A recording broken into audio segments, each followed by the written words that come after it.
Hello everyone, welcome back to my YouTube channel. ಎಲ್ಲರೂ ಹೇಗಿದ್ದೀರಾ? ಚೆನ್ನಾಗಿದ್ದೀರಾ ಅಂತ ಭಾವಿಸ್ತಾ ಇದ್ದೀನಿ.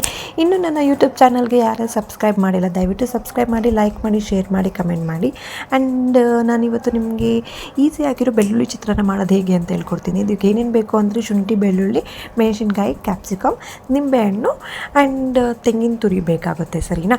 ಇಷ್ಟು ರೆಡಿಯಾಗಿ ಇಟ್ಕೊಂಬಿಡಿ. ಆಮೇಲೆ ಒಂದು ಮಿಕ್ಸಿ ಜಾರ್ ತೊಗೊಳ್ಳಿ. ಆ ಮಿಕ್ಸಿ ಜಾರ್ ಒಳಗಡೆ ಶುಂಠಿ, ಬೆಳ್ಳುಳ್ಳಿ, ಮೆಣಸಿನ್ಕಾಯಿ ಈ ಮೂರು ಹಾಕ್ಕೊಂಡು ರುಬ್ಬಿ. ಅಂದರೆ ಪೇಸ್ಟ್ ಆಗೋ ಥರ ರುಬ್ಬೇಡಿ, ಒಂದು ಸ್ವಲ್ಪ ತರಿ ಆಗಿರಲಿ ಆ ಥರ ರುಬ್ಬಿ. ನೋಡಿ, ಈ ಥರ ರುಬ್ಕೊಳ್ಳಿ. ಈ ಥರ ರುಬ್ಬಿದ್ರೆ ಚೆನ್ನಾಗಿರುತ್ತೆ. ಪೇಸ್ಟ್ ಮಾಡಿಬಿಟ್ರೆ ನಿಜವಾಗ್ಲೂ ಚೆನ್ನಾಗಿರೋದಿಲ್ಲ. ಆ್ಯಂಡ್ ಒಂದು ಬಾಣಲಿ ಇಟ್ಕೊಳ್ಳಿ. ಬಾಣಲಿ ಕಾಯ್ದಾದ್ಮೇಲೆ ಎಣ್ಣೆ ಹಾಕ್ಕೊಂಡು, ಎಣ್ಣೆ ಕಾಯ್ದಾದ್ಮೇಲೆ ಅರಿಶಿನ ಹಾಕ್ಕೊಳ್ಳಿ. ಸ್ಟಾರ್ಟಿಂಗೇ ನೀವು ಅರಿಶಿನ ಹಾಕೋಬೇಕಾಗುತ್ತೆ. ಇದಕ್ಕೆ ಯಾವುದೇ ರೀತಿಯಾದ ಜೀರಿಗೆ, ಕಡಲೆಬೇಳೆ ಅದೆಲ್ಲ ಏನು ಬೇಕಾಗಿಲ್ಲ. ಅರಿಶಿನ ಹಾಕ್ಕೊಂಡ್ರೆ ನಿಮಗೆ ಗ್ರೀನ್ ಕಲರ್ ಚಿತ್ರಾನ್ನ ಬರುತ್ತೆ, ಯೆಲ್ಲೋ ಕಲರ್ ಬರೋಲ್ಲ, ಗ್ರೀನ್ ಕಲರ್ ಬರುತ್ತೆ. ಆ್ಯಂಡ್ ಕ್ಯಾಪ್ಸಿಕಮ್ ತೊಗೊಂಡು ಚೆನ್ನಾಗಿ ಫ್ರೈ ಮಾಡ್ಕೊಳ್ಳಿ. ಚೆನ್ನಾಗಿ ಅಂದರೆ ಹೇಗಿರಬೇಕು ಅಂದರೆ, ನೀವು ಕ್ಯಾಪ್ಸಿಕಮ್ ತಿಂದಿದ ತಕ್ಷಣ ಅದು ಸ್ವಲ್ಪ ಸಾಫ್ಟಾಗಿರಬೇಕು, ಆ ಥರ ಇರಬೇಕು. ಒಂದು ಕ್ಯಾಪ್ಸಿಕಮ್ ಹಾಕಿದ್ಮೇಲೆ ನೀವು ಉಪ್ಪು ಹಾಕಿ. ಉಪ್ಪು ಹಾಕೋದ್ರಿಂದ ಕ್ಯಾಪ್ಸಿಕಮ್ಗೆ ಉಪ್ಪು ಚೆನ್ನಾಗಿ ಇಟ್ಕೊಡುತ್ತೆ. ಆ್ಯಂಡ್ ನಾನು ಹೇಳ್ದಂಗೆ ಹೇಗಿರಬೇಕು, ಮೆತ್ತಗಿರಬೇಕು. ಸರಿನಾ? ಹಾಗೆ ಒಂದು ಸ್ವಲ್ಪ ಹೊತ್ತು ಫ್ರೈ ಮಾಡಿ.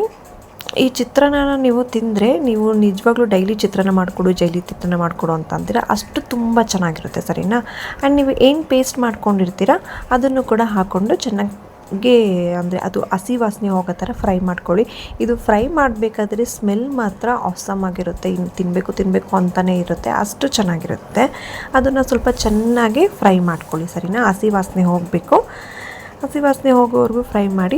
ಇಷ್ಟು ದಿನ ನೀವು ಬೆಳ್ಳುಳ್ಳಿ ಕಬಾಬ್ ತಿಂದಿದ್ರಿ ಅಲ್ವಾ? ಇವಾಗ ಬೆಳ್ಳುಳ್ಳಿ ಚಿತ್ರಾನ್ನ ತಿಂದು ಹೇಗಿದೆ ಅಂತ ನನಗೆ ಕಮೆಂಟ್ ಮಾಡಿ ಹೇಳಿ, ಓಕೆನಾ? ಆ್ಯಂಡ್ ಇದು ಎಲ್ಲ ಹಸಿ ವಾಸನೆ ಹೋದ್ಮೇಲೆ ತೆಂಗಿನ ತುರಿ ಇರುತ್ತಲ್ಲ, ತೆಂಗಿನ ತುರಿ ಹಾಕ್ಕೊಂಡು ಕೂಡ ಸ್ವಲ್ಪ ಹೊತ್ತು ಫ್ರೈ ಮಾಡ್ಕೊಳ್ಳಿ. ಸ್ವಲ್ಪ ಹೊತ್ತು ಅಂದರೆ ಒಂದು 40 to 60 ಸೆಕೆಂಡ್ಸ್ ಫ್ರೈ ಮಾಡ್ಕೊಳ್ಳಿ ಅಷ್ಟೇ, ಜಾಸ್ತಿ ಫ್ರೈ ಮಾಡ್ಕೊಳ್ಳೋಕೆ ಹೋಗ್ಬಿಡಿ.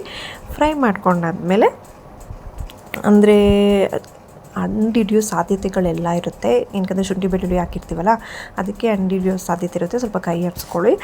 ಆಮೇಲೆ ಇದಕ್ಕೆ ಬೇಕಾಗಿರೋ ಮೇನ್ ಇಂಗ್ರೀಡಿಯೆಂಟ್ ಅಂದರೆ ನಿಂಬೆ ಹುಳಿ, ಅಂದರೆ ಲೆಮನ್ ಜ್ಯೂಸ್ ಹಾಕ್ಕೊಂಡು ಸ್ಟವ್ ಆಫ್ ಮಾಡಿಬಿಡಿ. ಆ್ಯಂಡ್ ನೀವು ರೈಸ್ ಹಾಕ್ಕೊಂಡು ಕಲಿಸ್ಕೊತೀನಿ, ಅದಕ್ಕೆ ಸ್ವಲ್ಪ ಕೊತ್ತಂಬರಿ ಹಾಕ್ಕೊತೀನಿ. ಓಕೆನಾ? ಹೇಗಿರುತ್ತೆ ಅಂತ ದಯವಿಟ್ಟು ನನಗೆ ಕಮೆಂಟ್ ಮಾಡಿ. ಆ್ಯಂಡ್ ವಿಡಿಯೋ ಇಷ್ಟ ಆಗಿದ್ದರೆ ದಯವಿಟ್ಟು ಲೈಕ್ ಮಾಡಿ, ಓಕೆನಾ? ನನ್ನ ಯೂಟ್ಯೂಬ್ ಚಾನಲ್ಗೆ ಸಬ್ಸ್ಕ್ರೈಬ್ ಮಾಡೋದಂತೂ ಮರಿಬೇಡಿ. ನನಗೆ ನಿಮ್ಮ ಸಪೋರ್ಟ್ ತುಂಬ ಇಂಪಾರ್ಟೆಂಟ್ ಇದೆ, ಓಕೆನಾ? Thank you all.